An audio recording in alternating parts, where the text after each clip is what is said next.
अस्सलाम वालेकुम नाजरीन, अब तक की सबसे बड़ी और अहम तरीन खबर से हम आपको आगाह करने जा रहे हैं कि पाकिस्तान सुपर लीग 7 का आगाज़ कब होगा और पाकिस्तान सुपर लीग 7 की ड्राफ्टिंग कब होगी।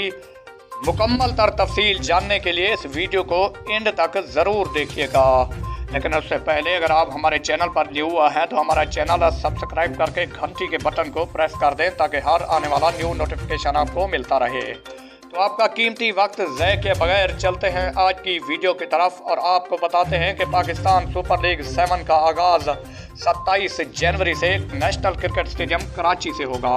पाकिस्तान सुपर लीग 7 की ड्राफ्टिंग 12 दिसंबर को लाहौर के कलाफी स्टेडियम में होगी। पाकिस्तान सुपर लीग 7 में कैटेगरी डायमंड में रखा गया है हारिस रऊफ, हैदर अली और सुहेब मकसूद को, जबकि प्लाटीनियम कैटेगरी में रखा गया है मोहम्मद रिजवान और आसिफ अली को। पाकिस्तान सुपर लीग 7 में बड़े बड़े गैर मुल्की स्टार को भी